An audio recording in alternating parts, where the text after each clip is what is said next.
All right, so I'm just going to go ahead and get started. If anyone else joins, go ahead and say hi to the group. So let me put on here, welcome in.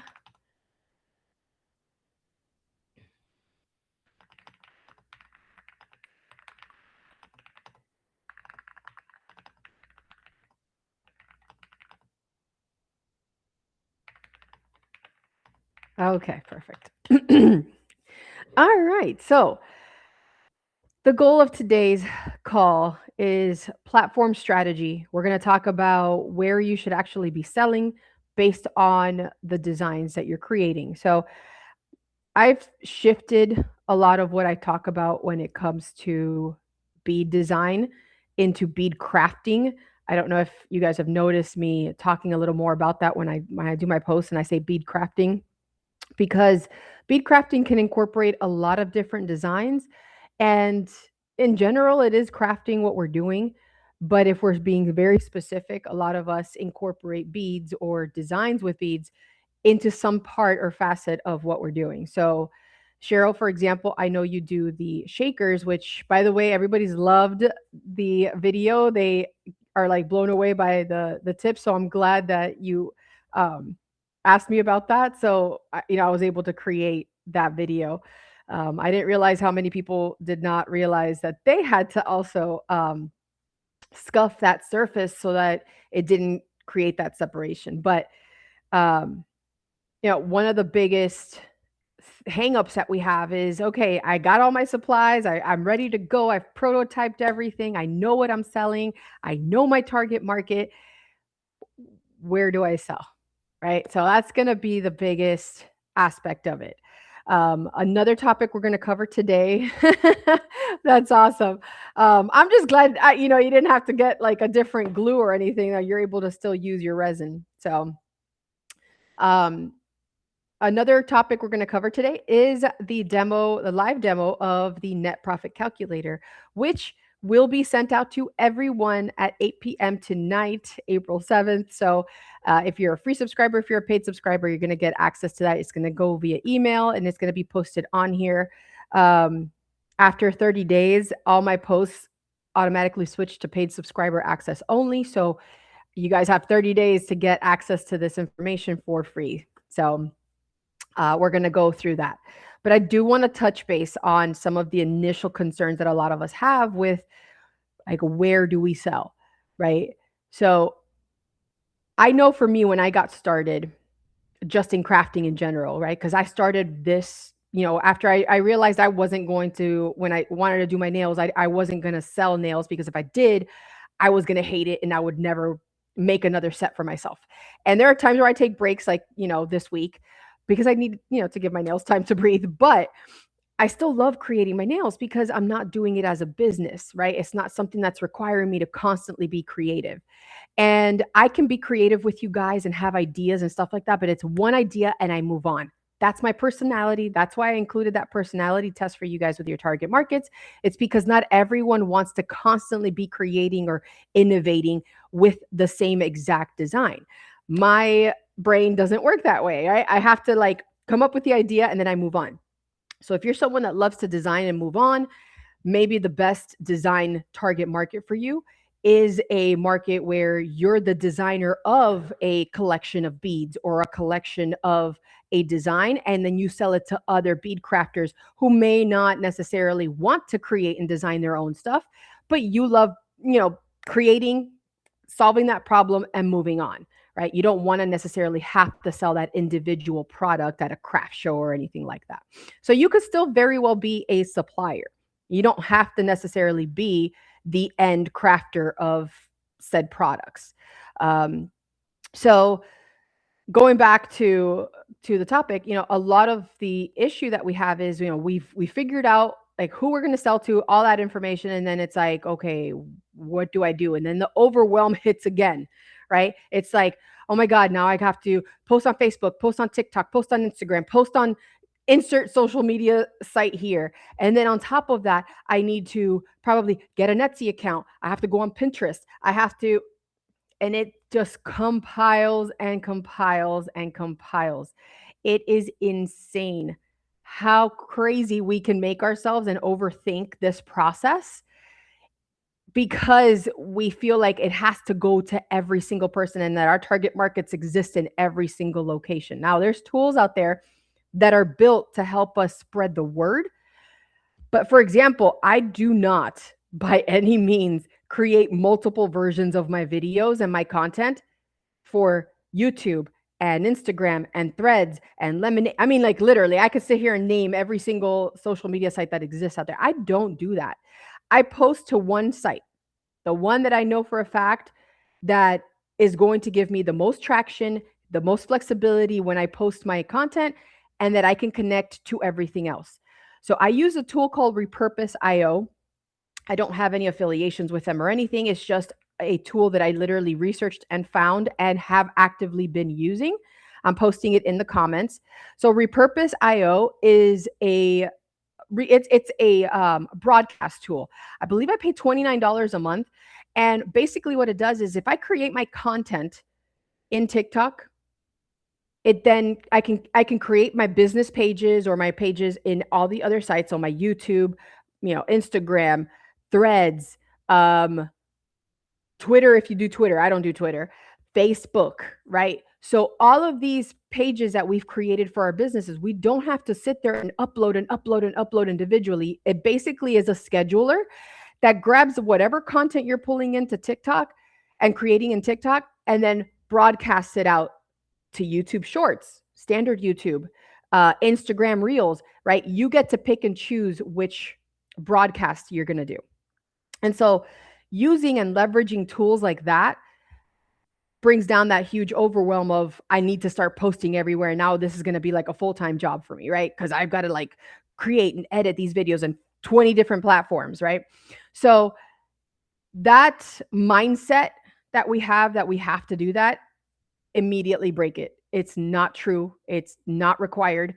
You can create it in one spot and then using a tool like Repurpose, if it's in your budget, broadcast it out to other places. Now, the cool part is some of the sites, because they all basically buy each other out. Things like TikTok. If you post on TikTok, you can actually connect it so that your account posts on Lemonade, right? So your content goes from one spot to the other. So whatever they own, it can go somewhere else. So Facebook goes to Instagram. For Google, you can, I think, what is it? So you have YouTube. TikTok, your lives and stuff can be broadcast over to YouTube. If you sell on sites like Whatnot, like you can actually broadcast your live auctions or your live selling events and broadcast them to YouTube. So there's a lot of tools that are connected to each other. But if you want something that's consistently posting your content, so when you're sitting there and you're spending that extra time creating your videos for your marketing pieces. So if you have a collection coming up, for example, Cheryl, if you have your collection that's coming up and it's a particular set of characters or a design collection for your shakers, that you're going to want to post it in one spot and then have that broadcast to all of the other pages.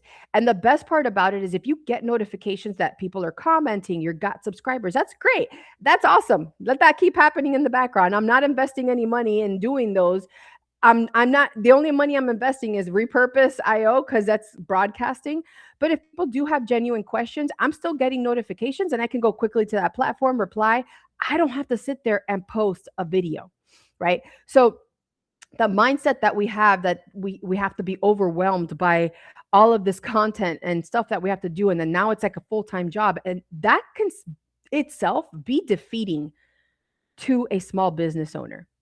Okay, I can't begin to tell you how many videos that I've seen people breaking down because they feel overwhelmed by the process of just marketing their business, right? It honestly is not that hard. There is some time dedication that you have to do to it, but there are tools and resources you can use like Repurpose to get that out there, right? So that's number one. Let's break out of that mindset. You don't have to be on every platform. You don't need to burn yourself out, and have to sit there and feel like it's a full-time job.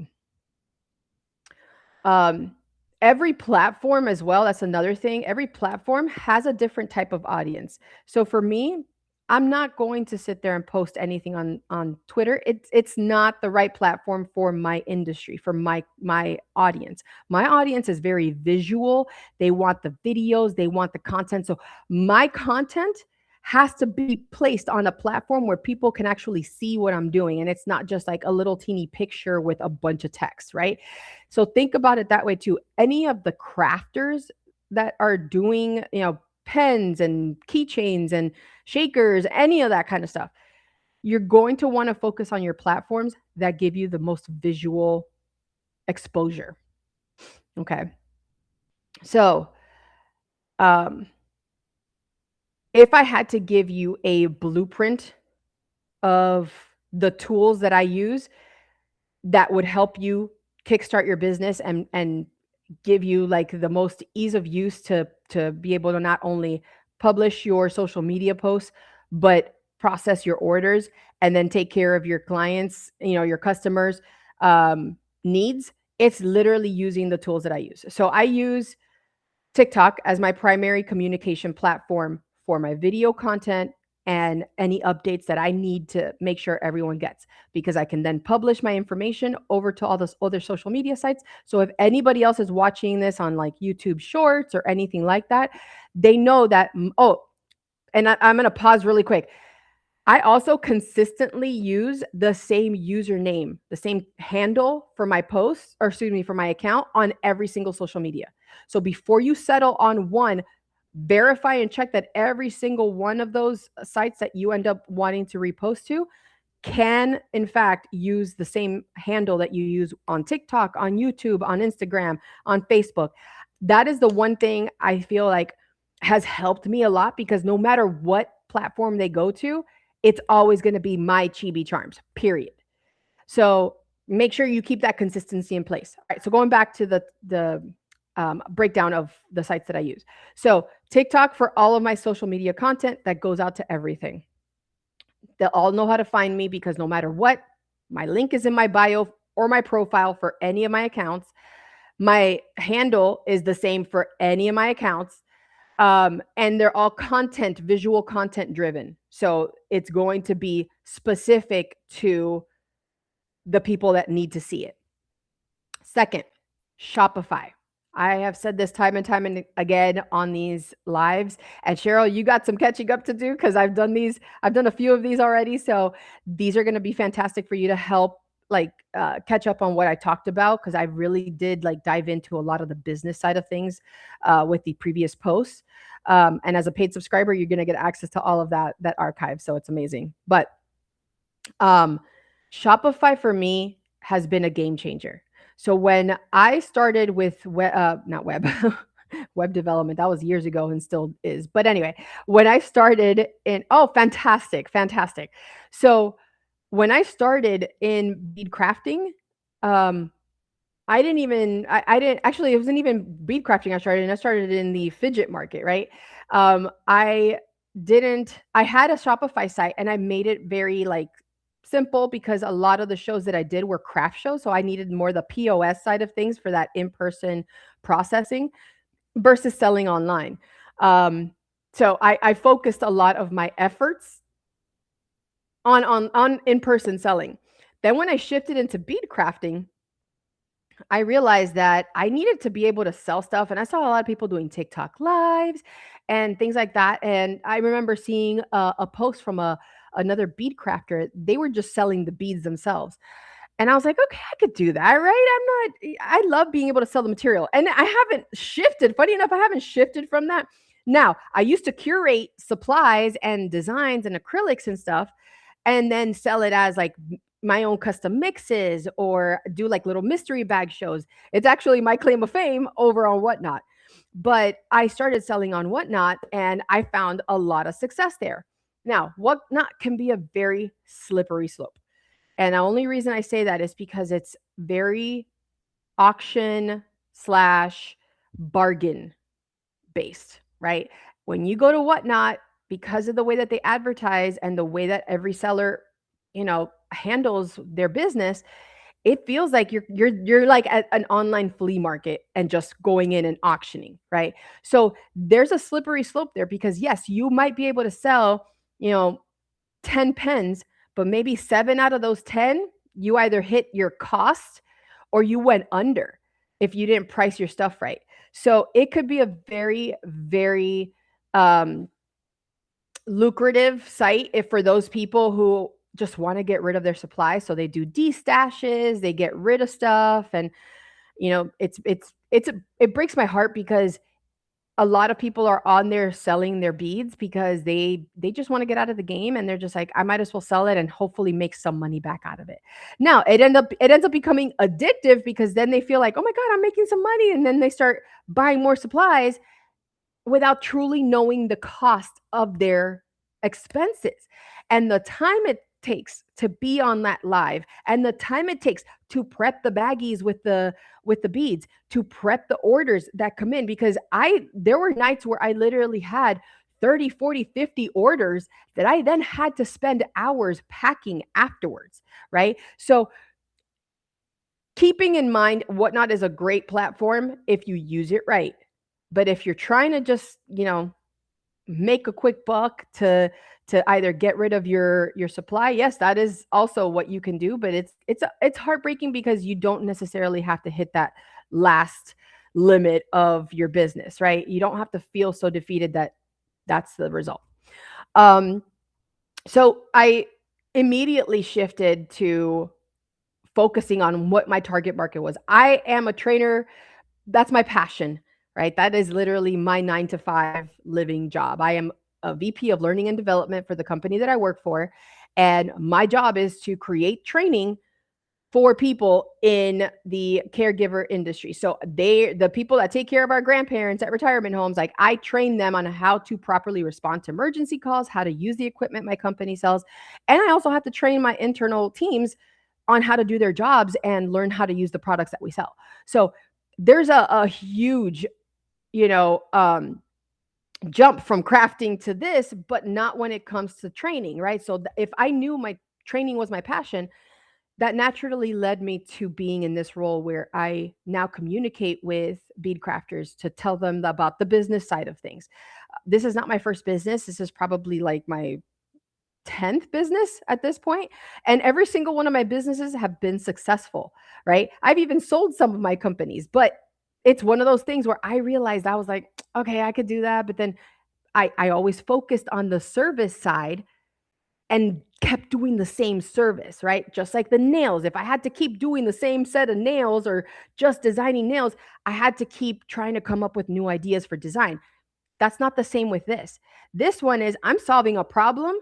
I have the products, but they're not my focus. It's helping you guys learn how to create a business, which goes in line with my personality. I love being able to go on site, train people, learn how to use your equipment, and give you innovative ways to learn that task.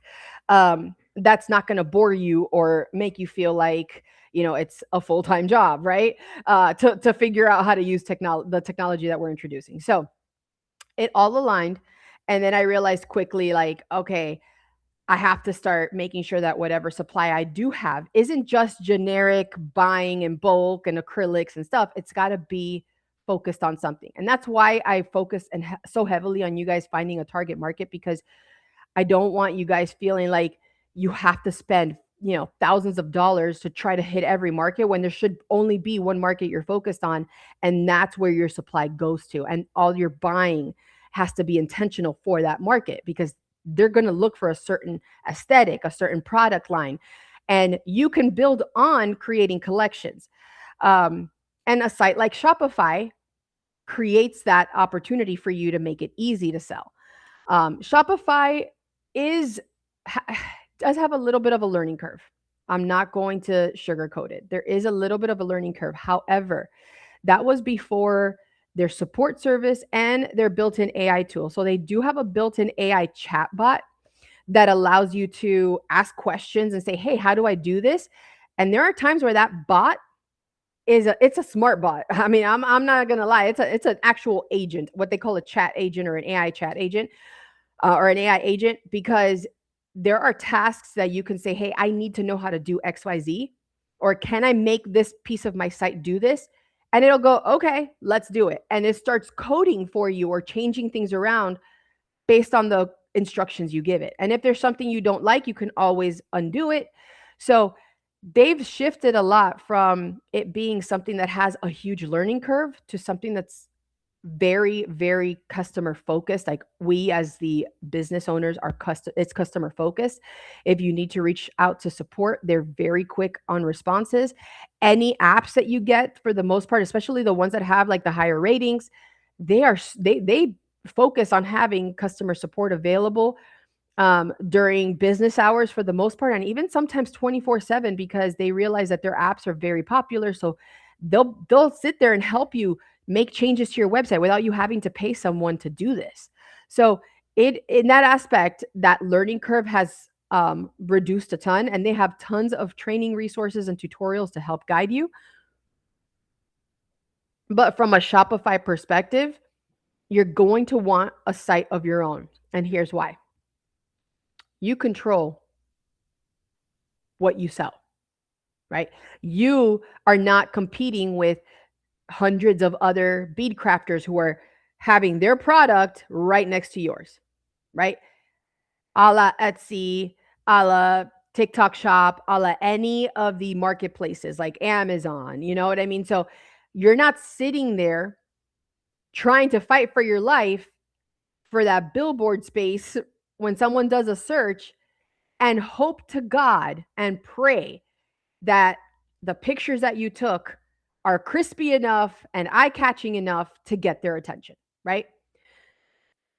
You can spend your marketing dollars that you would have spent promoting and sponsoring your products on Etsy to promoting your videos on TikTok or promoting your website on Google Ads.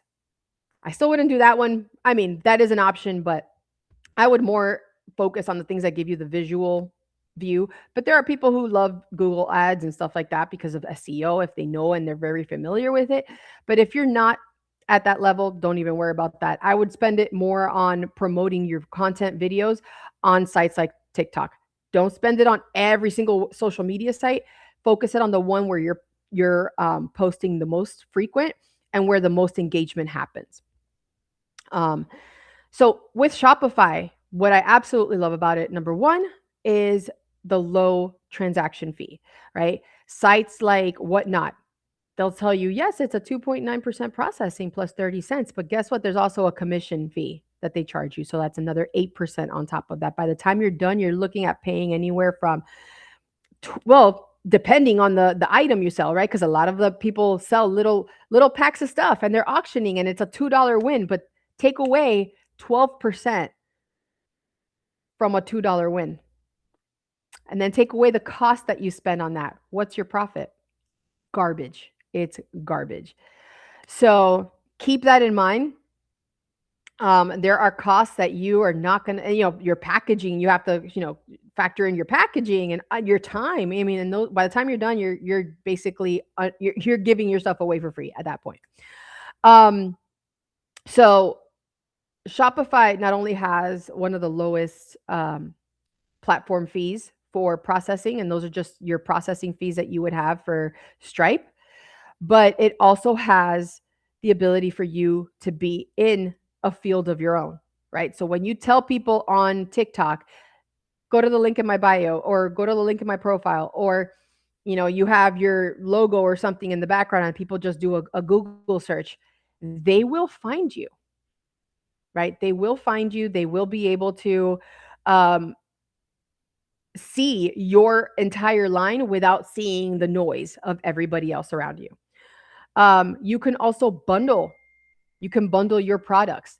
The biggest aspect of it is being able to have individual items and use an app to bundle one of each thing. So you're not having to create a separate bundle, but you're basically selling. So if somebody decides they want the entire collection and you have a bundle option, it's basically taking one from each of your collection items to create that bundle. But if by the quantity, it doesn't have the ability to do that, then guess what? You're sold out of your bundles, right? So there's ways to do that. And like I said, Shopify has a fantastic onboarding program and fantastic support. So there is that. By default, they will create a balance, what they call a balance account for you. I have seen a huge spike in people fraudulently getting into people's accounts and spamming their accounts and taking their money. I don't keep my money in my balance account. My balance account is there to catch my payouts when they happen. And I already have my business account connected to it. So once that payout hits, I don't care if it's $5, I don't care if it's $300. Every time that payout hits, it's getting transferred to my business account. I don't want anything sitting in that balance account for that reason. I don't want my money just hanging out in the web somewhere where I don't have the ability to control it because it's, under the umbrella of, yes, under the umbrella of another company. So Cheryl just mentioned, she does the same thing, transfers immediately. That is a game changer with this industry. If you get your transfer, you get your money out. And that's with any platform, by the way, guys. This is not just Shopify. This is Etsy. Don't ever keep your money outside of your account. Bring it into your account. And then if there are issues or anything, that they can pull what they need to. But if you leave your money somewhere else and they hack that system, you are SOL. Or is it SOOL? So that's the Shopify side of things. And then second and third. So actually, no, third. Substack, I use it for that reason, for the reason of being able to communicate further with you guys, right? So for me, it works fantastic because I can't always mention other sites and drag you guys out of that platform, or they will not be pushing my content out, right? All the algorithms have smart AI bots that go in there and hear the words Amazon or Temu or AliExpress or Substack, right? And the moment they hear that, they're like, we're not gonna promote that video because they're trying to get people out of our site. Notice that a lot of the content that really does go viral is very visual, but they never send you somewhere else. They keep you on the app. So then the app goes, oh, I'm going to reward that person and I'm going to get their content out there, right? So keep in mind, you do have that as, excuse me. You do have that as a handicap when it comes to promoting your products and sending people to your bio or to your site. It will hurt your views, but it's no different than being on Etsy and being in a sea of tons of people. The only difference is I can put my promotion dollars to my account, and then when I send people to my Shopify site, they will purchase because that is all they're seeing, right? They're not seeing, 50 other businesses on the same page, right? So when you're doing your promotions and you're sending people with your videos that might, have your products promoted, but you're sending them to the link in your bio, and it may not have gone viral or anything like that, spend your promotion and your marketing dollars on those videos.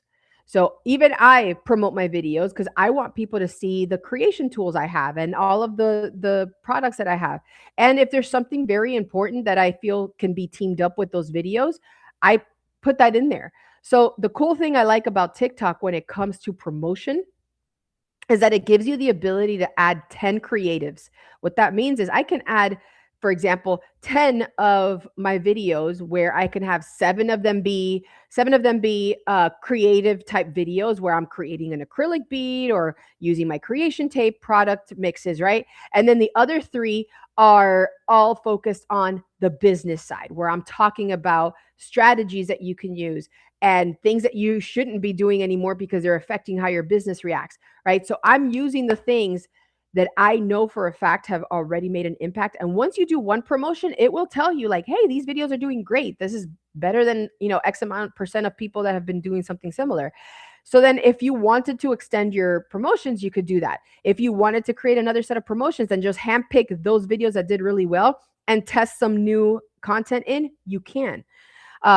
Promotion does not affect your views. It doesn't, if something is going to go viral, it's going to go viral with or without a promotion. I have videos that I have no promotion and I've gotten thousands of views and I have no revenue spent on them. Um,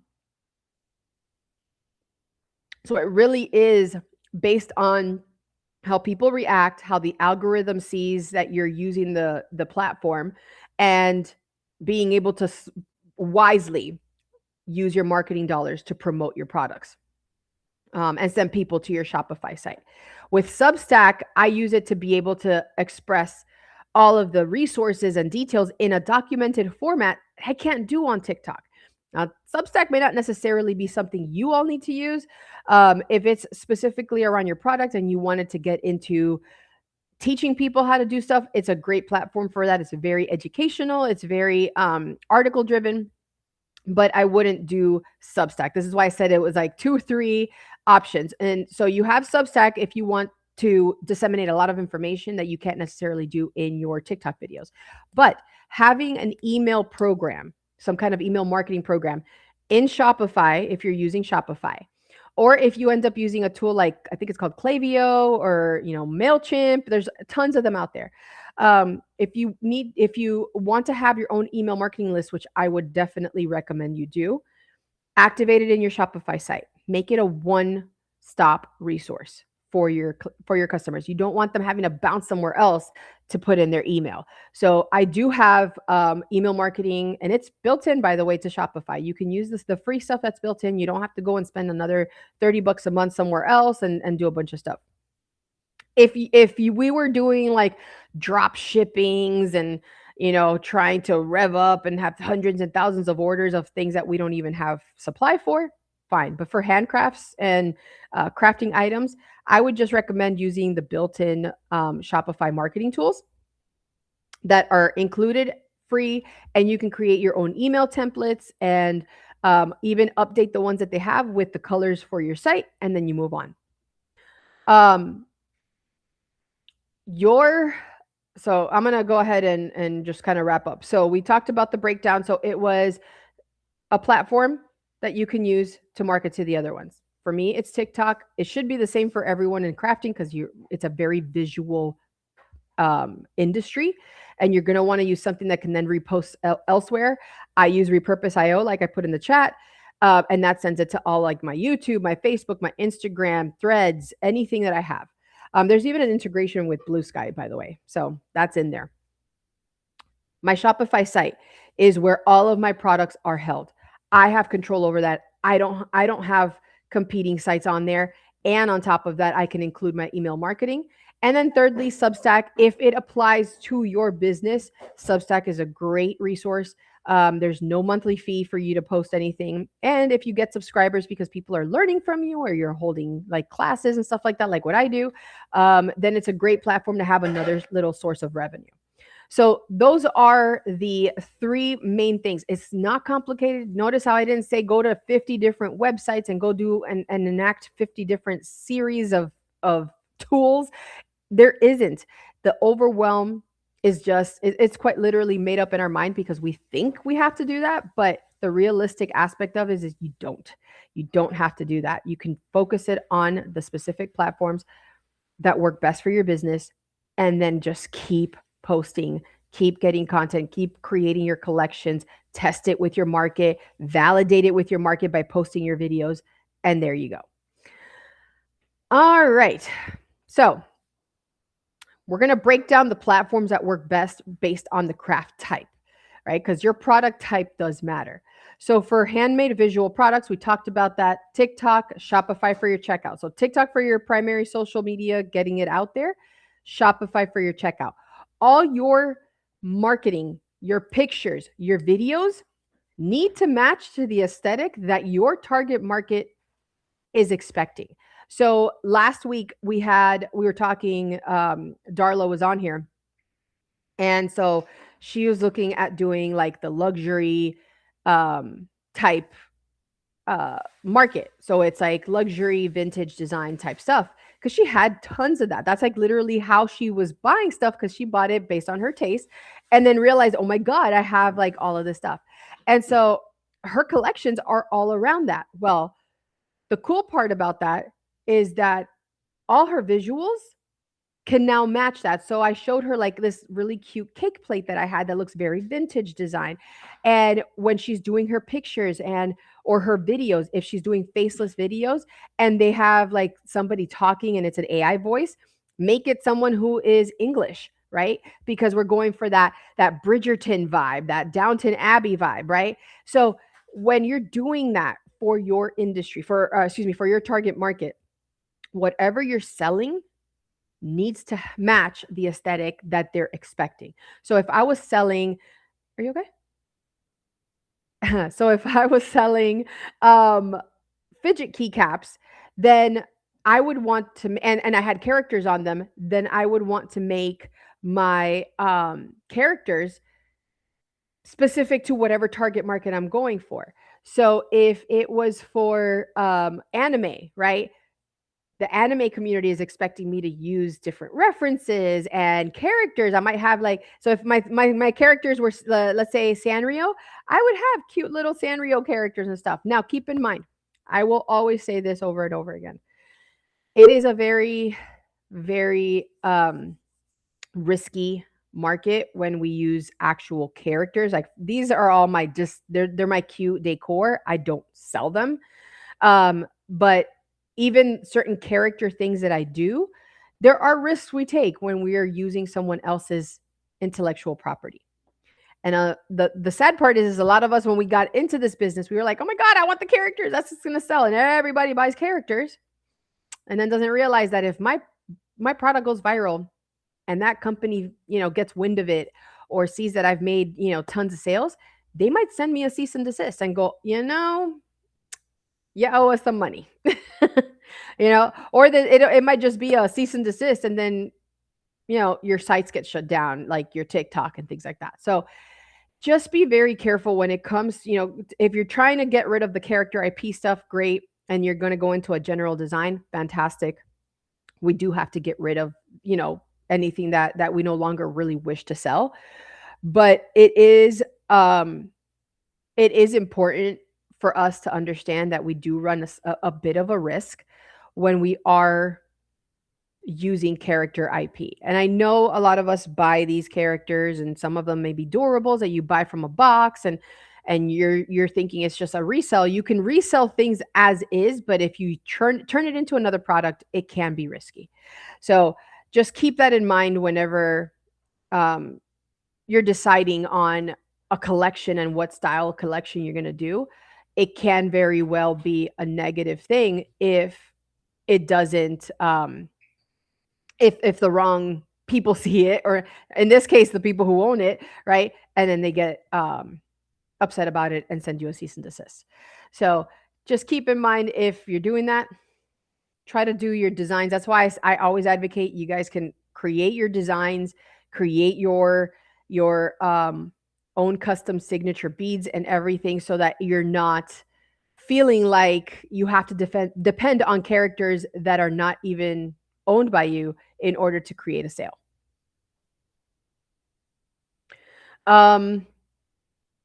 So best platform for craft supplies and bundles: TikTok, Shopify, for your actual content, for your actual sales. If you want to sell in a marketplace style setting, I hesitate saying Etsy because, once again, there are people who have very successful Etsy stores, right? Because they've been in the platform forever. So if you already have something that's successful, play on that and use it to your advantage because you've made sales. So like, I know one of my paid subscribers, she has a target market that she's been going after and has been successful with through Etsy, and she's shifting her target market. So I told her to, she could still keep the main category that brings her in revenue while she creates the visibility for herself in Etsy for that other target market. So if you're going to use something that's marketplace style, especially for handcraft, you can use Etsy. Amazon has also a marketplace for handcrafted items, but their marketplace for handcrafted items is very specific. So it's like jewelry items. Now they keep opening up different categories, but keep in mind certain fees are still going to apply, and they may not necessarily work great for your net profit, right? And that's where we're going to talk about the calculator here shortly. So,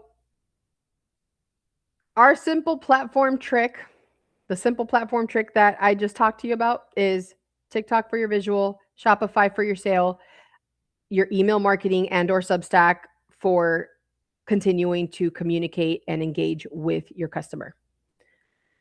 Does that make sense, Cheryl, so far?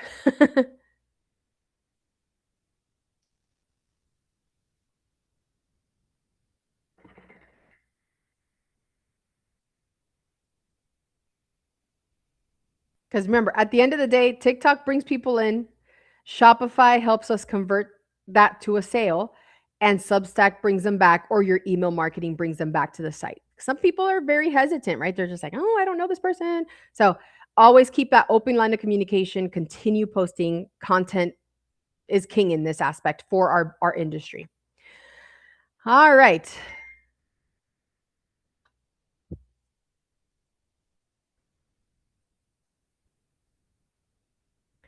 Um, let's go into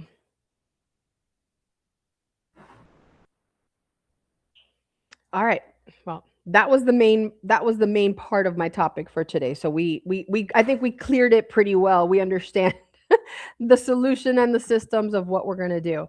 So, Cheryl, for you, if since you have Shopify, I would say like make sure you're double checking that if you have a TikTok account, your TikTok account aesthetic matches your target market, and that your Shopify site also matches your logo, your branding, like everything is synchronized. Your email marketing pieces. So if you're using the Shopify email system, it has the same aesthetic. Your logo is in there. You're not just sending out the generic emails that come with Shopify. One tool that I definitely recommend people use because it is a tool. I don't use it to depend on anything other than creating it for tool purposes because as much as I teach about business and I am not a content wordsmith. And so there are times where what I need to say needs to be refined, right? So I use a tool like I'm sure a lot of people know this because it's like the buzzword, right? So it's ChatGPT. I do use ChatGPT. I explain to ChatGPT my vision, like how I want to explain things, and then it puts it in words that makes it make sense. So for your marketing videos, for your content videos, that's a great tool to use and leverage when it comes to communicating what you need to communicate with your customer, creating engaging titles, things like that work. And it also reduces the amount of time that you're spending creating the content, the wording content for your business. So that just shaves off a bunch of time. Um, let's see here. So we've got the discovery platform that everyone can pick. You guys can pick whichever one you want. Repurpose.io works with, if you're posting on Facebook and you're comfortable with Facebook, then do Facebook and then post everywhere else. But I like TikTok. It's a very visual platform and it's something that is actually very popular with bead crafters. The conversion platform, your Shopify. If you don't have Shopify yet, they have a trial feature where for 3 months you're paying $1. I will recommend using a domain. You don't have to purchase your domain from Shopify. I purchased mine through GoDaddy, and there is a connector that connects my domain with my Shopify site. You don't want to use the standard basic stuff that comes with Shopify. You want to brand your domain to your business name. You rebranded, so you're in the process of updating your website. Perfect.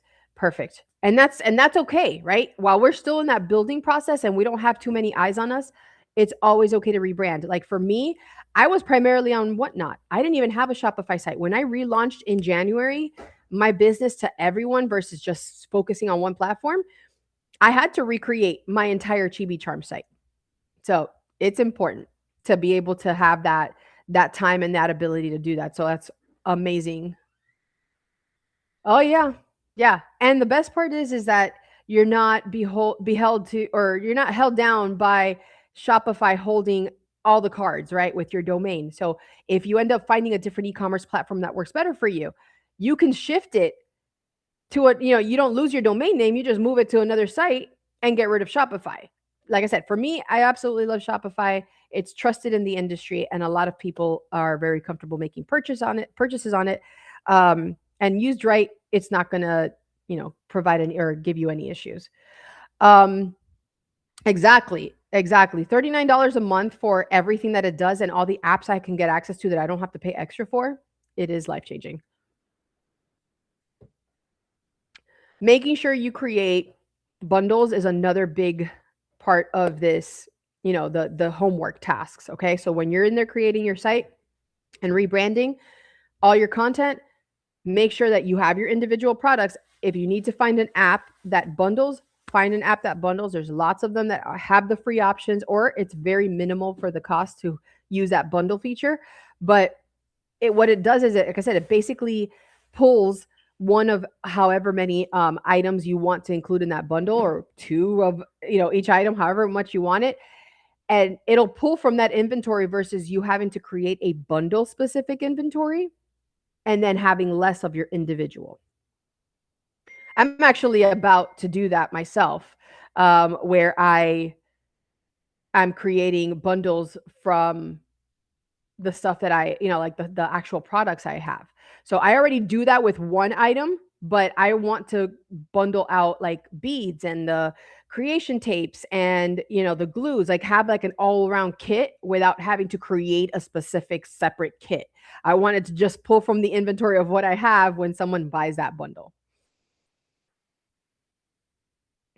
All right. And then, like I mentioned with email marketing, make sure all your branding's in place.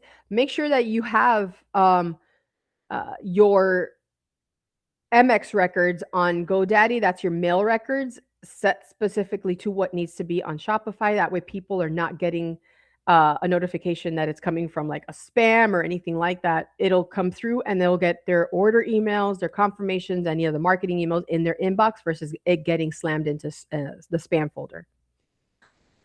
All right. I'm going to go ahead and shift over to the demo of the net profit calculator because that is a game changer for us. All right, I'm going to go ahead and share my screen. Let's do that.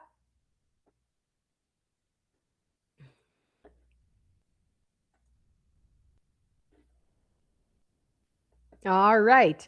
So you should be able to see my screen right now. I have my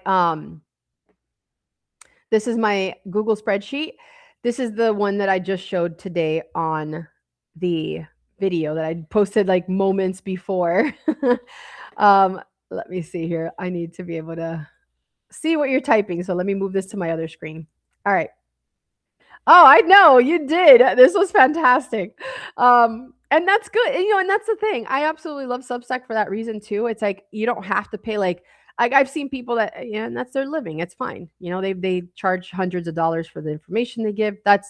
I would prefer that I give you guys the tools that you need to be successful so that you want to keep building your own stuff, right? So that you keep engaging with me and I'm not just feeling like I'm talking to myself.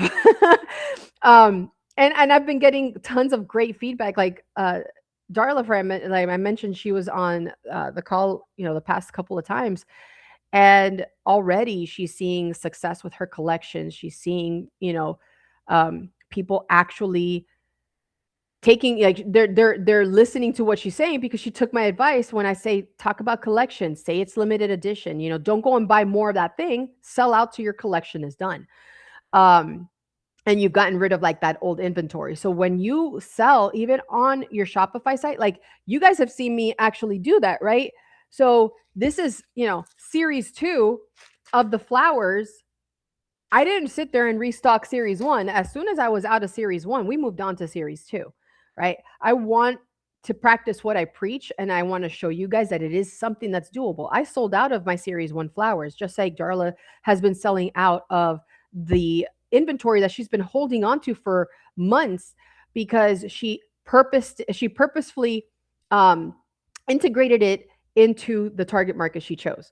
But this came up during our conversation last week, which was how do I price things correctly for my industry?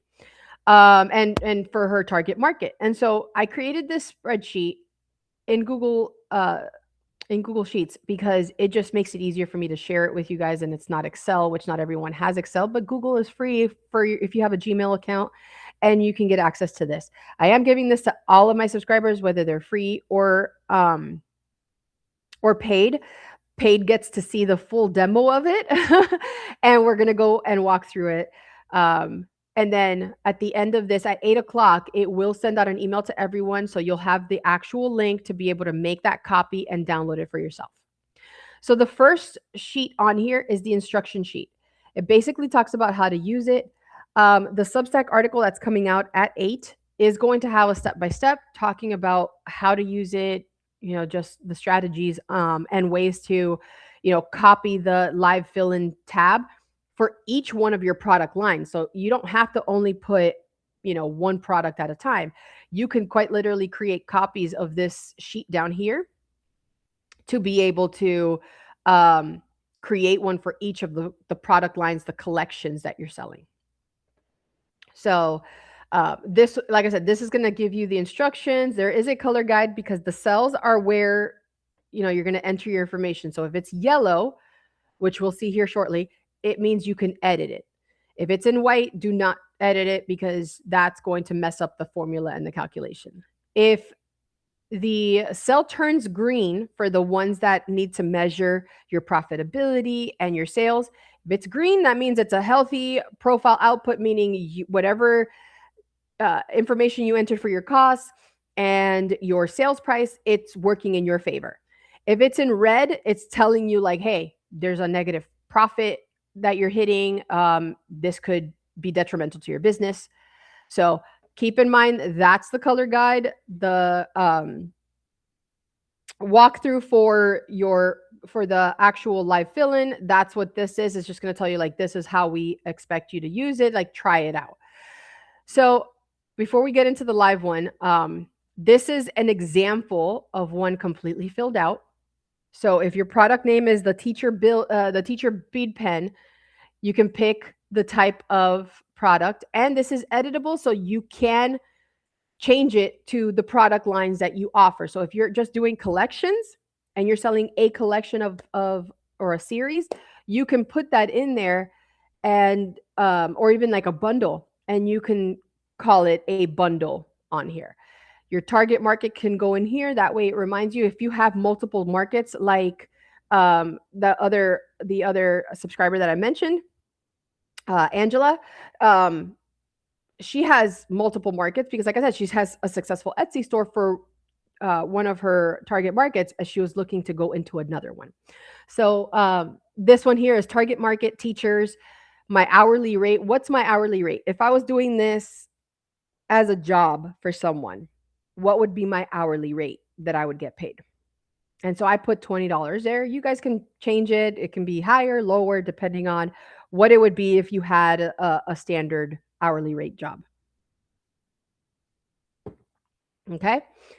Then we get to the cost of goods sold. That's what COGS stands for. That's the cost of goods sold and your packaging. Because one of the biggest things we forget is that you not only have to account for the materials, which are your beads, but all of your packaging, your tissue paper, your bubble wrap, any freebies, any stickers, like all of that. So that is all in here. That's all in here. And if you need to add some more, you can change it around. If you need to change some of the content, you can. And the best part about this is because I post this on Substack for you guys, if you feel like you messed it up or there's an issue with it, you could always go back, click on that link again, and make another copy. It's a fresh copy. You're not going to lose the original design. So if by mistake you did something and you can't undo it, just go ahead and download another copy of the template so that you have the original in place.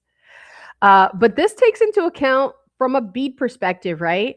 What my costs for those goods that I'm selling are. For each bead, how many beads did I use? What was the cost per bead? My pen and my keychain base. If I have a fancy bling pen, maybe I spent $1.50 on that, right? So, or excuse me, I used one, but I spent $1.50 on it. So this updates that information and tells me if I'm making some kind of a profit. So this is just the example. So we're going to go through the actual one. But once you enter all of the stuff in the yellow, including your labor and time, including your selling price and your order fees. So this is where if you have a collection you're selling on Shopify, but you also are selling on Whatnot or Amazon or Etsy, this is where you enter the platform fees if there's a platform fee, right? Because Amazon charges a platform fee of 15%. And then if there's a separate payment fee, there's the payment fee. If there's a fixed payment fee, so this is where for us, for Shopify, this is where it would matter. We don't have a separate platform fee because our platform fee is a flat fee for using the website. It's $39. That's our hosting fee. That's separate. But our platform or our payment processing fee is depending on the account type that you have. Mine is I believe 2.9%. And then your payment fixed fee, which is like the per transaction fee that they charge, is 30 cents. If there's any discounts and coupons that I'm offering for someone to buy this product, I would enter that there. Any other order fees, you would enter it as well. So anything in yellow needs to be filled out. Once you fill that out, it fills in what your variable costs are, right? So there's your variables, which are right here. There's your 667. That's all your packaging, your beads, your materials, your base stuff. Then your labor costs, which are right here. And you are going to enter the minutes. And this is why I tell you guys to create a prototype of what you do. The prototype is going to make you take a long time because you're trying to work the design, trying to make it perfect, trying to make it fit. Once you create that prototype, feel free to make another one now that you know everything that you're going to create. Make another copy of it and then time yourself how long it takes you. Now, I will keep in mind, the more you build later on, the faster you're going to get. But that first version that you create of that design is not where you are going to time yourself, because I could sit there and take 20 minutes to decide which bead is going to work for my prototype. But once I have the design in place and I want to duplicate it and replicate it, I can time myself and say, okay, it took me, by the way, I did include the design time. I'm not going to take that away because there's people who really want to track like every part of it. So the design time is there. But if I took, 20 minutes to design this pen, and my building and assembling of it took another 5 minutes, I could do that. I don't like to include my prototype design side of it because that creative time, I don't want it tarnished by feeling like there's a timer on my head. Okay. And that goes with any business, even widget businesses, right? They had to create that widget to begin with, and that took some time. That's an investment we make into our business. That's a investment that we will gain back through our profits because we did our think tank and then we went into it. So this design time, you can incorporate your original prototype. I would only incorporate the actual time that it took me to create that bead after I had already done the prototype to recreate it. So if I'm recreating beads, if I'm doing actual custom beads, if I'm doing a custom bead pen, if the actual barrel of the pen, if I'm designing it, doing all that stuff, I do need to account for that even after my prototype. So when I'm creating it like an actual one, time that. That's your design time. Your build and assemble is, okay, now that I've designed the bead that I'm going to add, I've designed the barrel of the pen. Now, how long does it take me to pop all these beads together and put that bead pen topper on? That's your build and assemble time. Your packaging. How long does it take you to put this one item into a box, bubble wrap it, slap on the label? If you only sold one of that, how long does it take you? It probably will take you like a couple minutes. Doesn't take long if you actually time yourself. Then we have our admin and listing prep. So this is where the time it takes you to go on Shopify and add your listing. Take your pictures for your products. All of that is included because that is time that we're investing into this product, right? So we want to be paid for our time. Oh, it's 8:01. The email just went out, Cheryl, so you'll have access to that. Um, so we want to make sure our minutes are tracked. And then our hourly rate is determined by our hourly rate in this box. So if it's $20, that hourly rate gets filled in over here. Lastly, lastly is the selling price and the order fees, right? If I feel, because by the way, once I enter this information here and this information here, I can look and see what my net margin should be. So this little box right here is essential to what I have up here. So if my selling price is $22, it's going to calculate, okay, I'm selling it for 22. This is how much my it's going to charge my customer. This is how much the actual shipping label costs. And these should even out, by the way.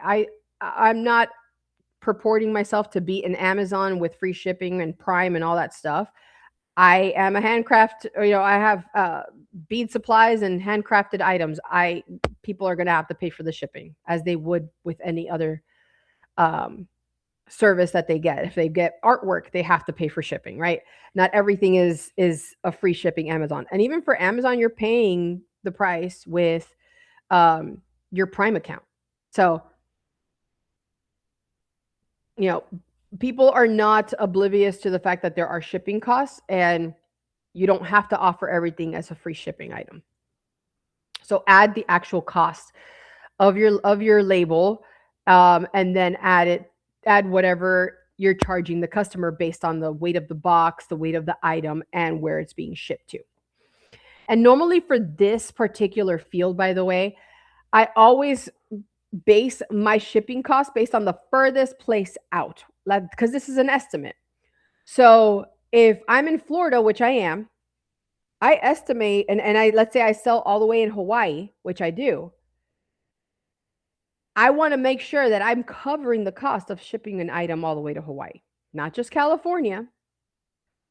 Unless you're doing only the contiguous 50 or contiguous United States, but if you're sending to all of the territories as well, take into account whatever place is the furthest out from you. And that's where you should be estimating what your shipping charge would be to your customer. There are calculators and everything on Shopify that you can use in the shipping section to help you with that number.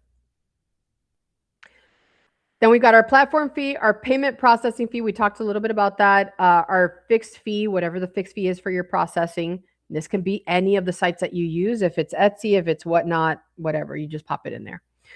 Discounts and coupons that you apply. So if you are adding discounts and coupons, add that in there, and other fees. Once all that stuff is in, like I said, we'll have all of this filled in. It'll tell you what your cost breakdown is.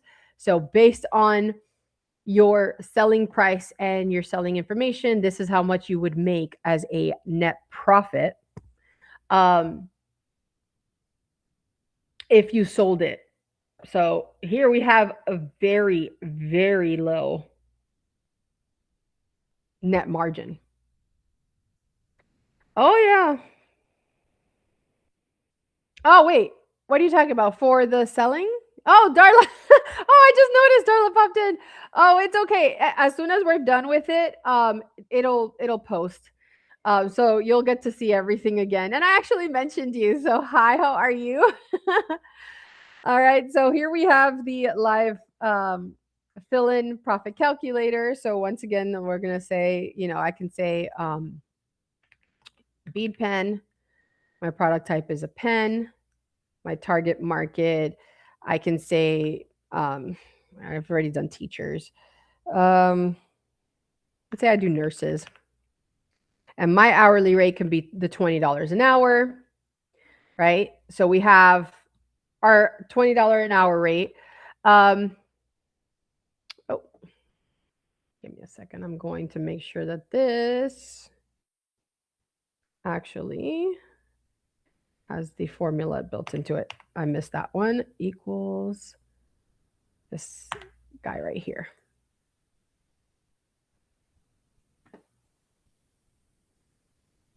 Oh, I went too far.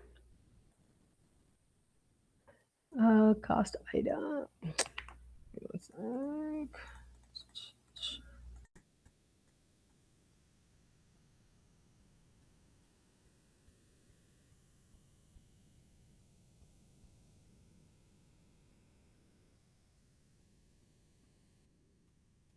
Oh, that's why. Never mind. We keep that empty. We don't touch that. It'll tell us what our hourly rate is based off of the minutes. So I'm not touching that. Sorry. I just realized that. I thought I messed it up, but it's not. Okay. So once we add in our hourly rates and our information, then we're going to go into our design time. So let's say it takes me, once I've prototyped it and everything, I time myself designing the bead pen for the nurses. And it takes me about 5 minutes to complete a bead because I'm using creation tape. I'm using all the shortcuts I know to man, known to man. My build and assemble is 2 minutes. My packaging is, let's say 2 minutes. My admin and listing prep fee, that's, let's say 3 minutes. And then I can go in and do my quantities of my beads. So I'm not going to use one bead. I'm going to say I'm going to use like 4 beads. And each one of those, and this is where it gets a little hard because if you guys are using a multitude of beads, you're going to want to make sure you go back to your invoices or your expense sheets and just kind of like your order summaries. You're going to have to get that number of how much each of the beads are. So like if you bought things in wholesale, if you're using a particular set of beads, how much did each one of those beads cost you? So now you need a secretary. No, you don't. You do not.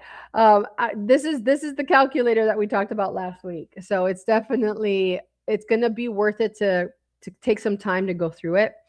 But you're going to want to, have that breakdown happen. And I do have the Substack article that went out with the explanation for it. So let's say for each of the beads that I'm adding, just the standard supplementary beads, it was like 50 cents a bead, right? Depending, because, the average of all 4 of those beads, it could very well be that it cost me 50 cents a bead. Some of them might cost me $1. Some of them might have cost me 10 cents.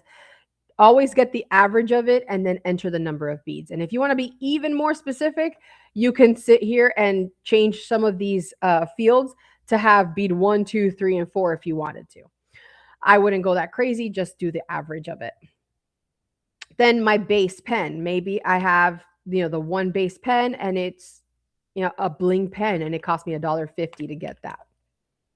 Then I have my Charms pen toppers.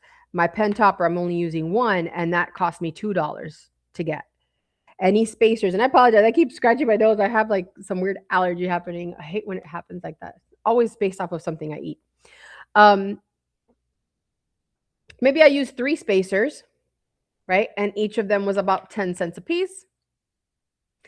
Then I have my hardware, if there's any hardware that I use. So like if I use magnets or the little spinny things or any additional wire, lights, anything like that.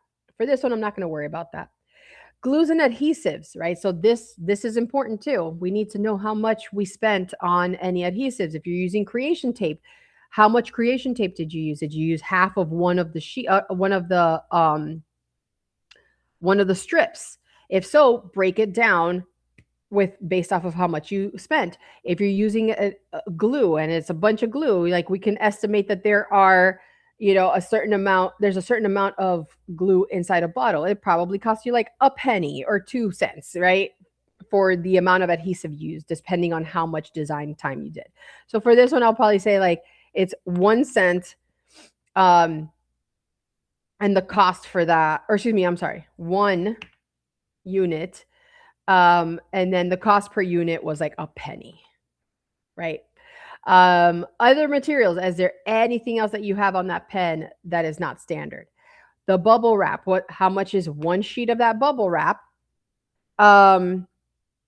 to be able to send this out. And how much does it cost for that one sheet? Maybe that one sheet is 2 cents, depending on the cost that you have for your tissue paper, or excuse me, for your bubble wrap. Your mailer, are you using a box? If so, it's one box. How much did that box cost you? Was it 70 cents? Was it 80 cents, depending on the size? $1.20? Those you can easily find, because a lot of times if you're buying your boxes from Amazon, they'll tell you what the breakdown is, or you could just divide the amount of money you paid for it by the number of boxes. Bags tissue filler. If you're using an extra bag and a tissue paper, like some tissue paper or any of that filler material, how much is it? You enter one, and it maybe cost me 50 cents for the amount of material I used. Thank you cards. I include a thank you card. It's going to cost me 3 cents for a thank you card. Labels and stickers. Maybe I have, one label and 2 stickers, right? And that cost me 5 cents total for everything. Freebies, not for everything, I'm sorry, 5 cents per. And then we have the freebies. Maybe I have 2 freebies I'm including, and each of the freebies cost me 25 cents. So now at the end of it, and I've, calculated all that, I can see I have $7.71 for my cost of goods sold and my packaging costs. Like I said, I am noticing that. Give me a second. I want to see if this updates. If it doesn't, I'm going to have to fix that real quick. But my selling price. So how much do I intend to sell it? It doesn't mean that I'm going to get it right the first time at all. I just need to enter a selling price. Maybe my estimated selling price for this bead pen is $25. Already, this is telling me that, what the required price would have to be for the pen to get the net margins that I want. And we're starting to see some numbers here, okay? This is not all of them, so don't get hung up on this just yet. Shipping charge to the customer. Let's say the customer's charge $4.95. It's going to cost me $4.95 for the label. Platform fee. I'm using Shopify, no platform fee, but I do have a 2.9% payment processing and 30 cents per transaction. I'm not offering discounts or coupons, and there's no other order fees. Okay? Now, my hourly rate. I am going to update this.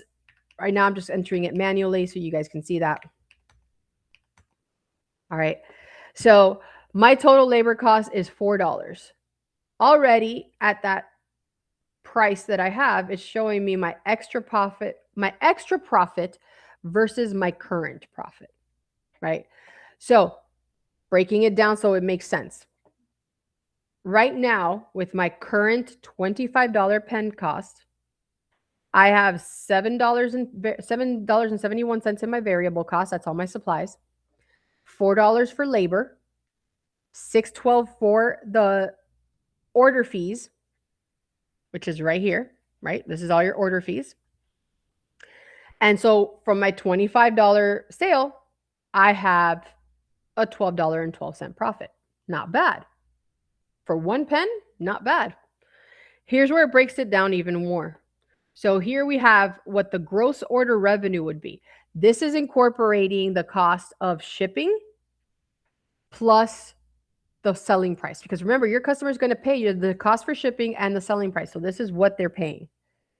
And it just goes, it basically does a profit summary. So it goes based off of all the stuff that you entered. And in certain instances, it's teaming up certain items. So here for your gross order revenue, it's your selling price plus your shipping charge. If we give extra refill, yes, you do. So if you need to add another, like right in here, just highlight this little section here, and it has to be in between these cells. Just right click, and you can insert a row. And it'll just shift these down. And it won't mess up your calculations. Or you could just take something that you don't necessarily use, like the hardware findings. I don't use that. Or you can use the hardware findings to add in like ink refills, right? I do, by the way, have all of these as editable. I don't block you from changing anything, even the ones that are not in yellow. As you guys get more comfortable with this tool, you're welcome to change it around and do what you need to do. It's going to be working off of your copy, not the one that I created.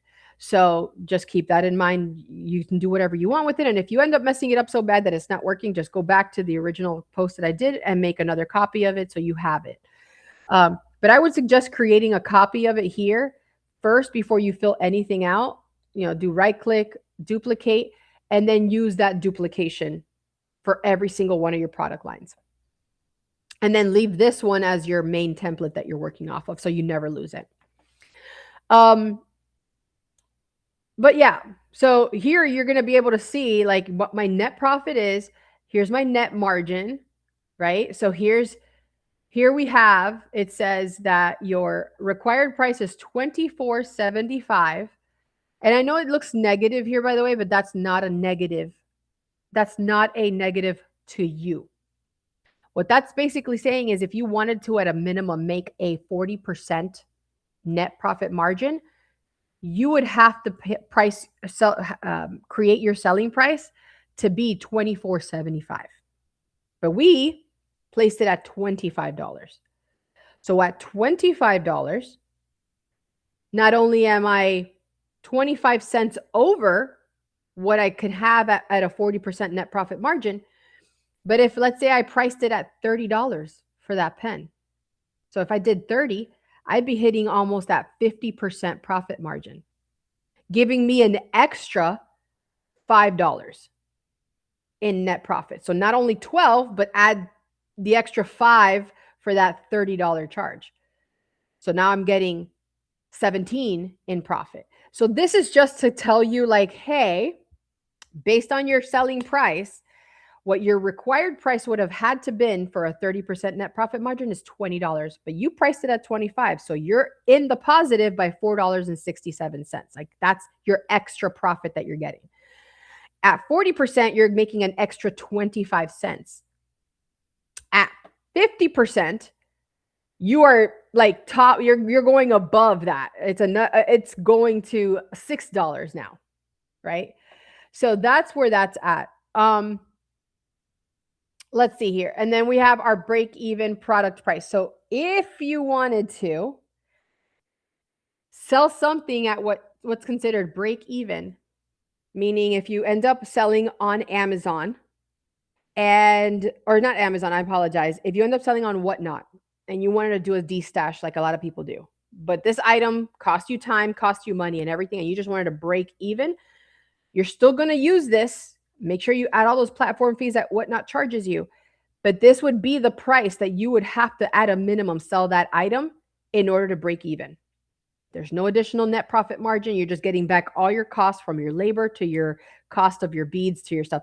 This is the calculation that I used when I sold on Whatnot, because at the time I was using the time that I took to build the items. I curate the collections and the bead stacks and the bead mixes and the mystery bags and all of that. I accounted that for my time. So I was at a break even because I knew that platform was strictly a bargain type platform. So people needed to feel like they were still getting a deal, but I didn't want to be in the negative, right? I didn't want to basically give away my product, but I also wanted to have a net profit, because how am I supposed to expand my business and grow more and be able to have the extra revenue to get additional supply and stuff if I did not have any net profit built in? There's other costs that we have to consider. I have a business mailbox. I have annual business taxes annual business fees that I have to pay for my LLC. I have business insurance that I have to pay for, right? We're not including that in this. That's where your net profit, that's where all of those little extras help, so that you're not having to pay out of pocket for those extra fees. The business is paying itself to run itself. All right. And it's also giving you a little extra to pay yourself for the work. So once you're done, you can see your cost versus profit. And this just helps visually to create that kind of peace of mind that you're pricing things correctly, that you're not just throwing a number to the wind and hoping and praying that the items that you're selling are not undervalued. So I am gonna update this here after our call so that it updates from the moment you enter it here. It'll automatically have the hourly rate listed. Um, but yeah, this is the the profit calculator, and this is gonna help you guys actually price your items correctly so that you're accounting for everything that costs you time, from your design, your building and assembling, your packaging, listing it, the actual item costs, the cost of those goods that you have purchased, the amount of money it's going to take to sell this thing, right? Any discounts you give, making sure you're covering that your customer is covering the shipping costs, that your platform fees are covered with every sale. So it's just me, but you're going in and out. Um, I shouldn't be. I'm not. It's probably because I keep doing this. But um, or it could be, and I've a couple of times because I have like when I get like the little allergy that makes my nose itch like at the top, it kind of feels like little tickles up here, and I'm hitting the mic. So hopefully that doesn't mess up too much the recording.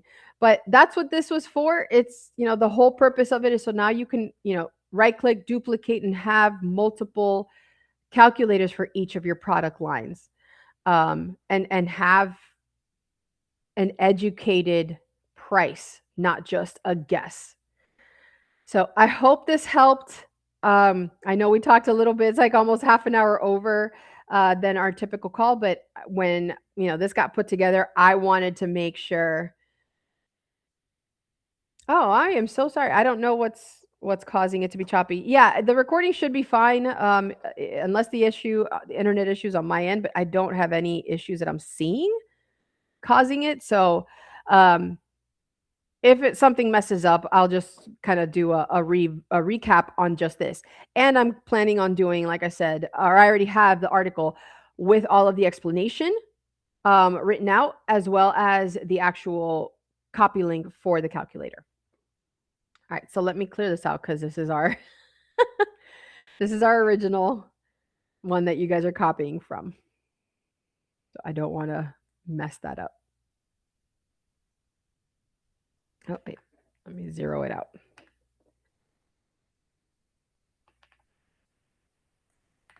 So, are there any questions though on how to? Uh, are there any questions that you guys have on the actual the calculator or the items that we talked about today with regards to the platforms that you should be using and how to best get those, you leverage those platforms for what you need?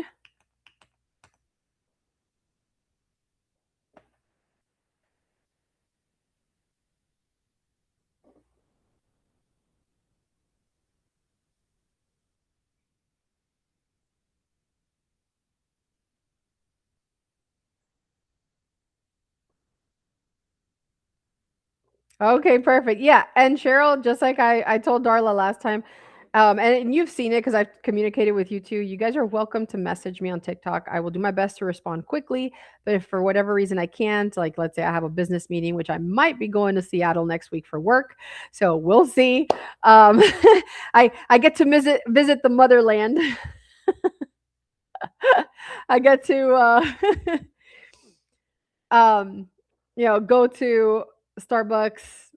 What's that called? Mecca. I called it that last time. I've been there before for work, but if I get to go, that's, you guys know I'm going to be probably doing a little broadcast from there. Um, but if I do have to go, then if it's on Tuesday or something like that, then I may need to reschedule my live if for whatever reason I can't host it. Oh my goodness. That's awesome. Yeah, I was told today that I may have to travel next week. So I don't know when, but I know the headquarters of the company that we'll be visiting is in Seattle. So we'll see. But Darla, I'm going to be visiting you in Universal, which is so much more funner. So, all right. I appreciate it. Thank you so much for being here. I love you guys. And like I said, any questions you have, feel free to reach out to me. I am very good at responding to you guys, and I don't sit there and nickel and dime you for advice or for feedback. It's not worth it to me to do that. Because at the end of the day, I want you guys to be successful in your businesses and just keep crafting, because there's a reason we got into this. We have a passion for it. We love it. I don't want you guys losing your passion for it just because the business side feels overwhelming. So thank you, thank you, thank you. Appreciate it. Thank you guys. I appreciate it. Thank you, Cheryl. Thank you, Darla.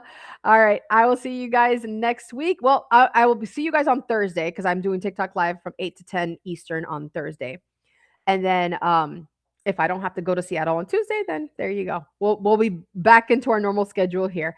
I am posting all my schedule stuff on Mondays, so keep in mind on TikTok, I will always start posting now what my weekly schedule is. So if I can't do a show or something like that because I'm traveling, you'll see the schedule on there. Awesome. All right. Good night. I appreciate you. Take care.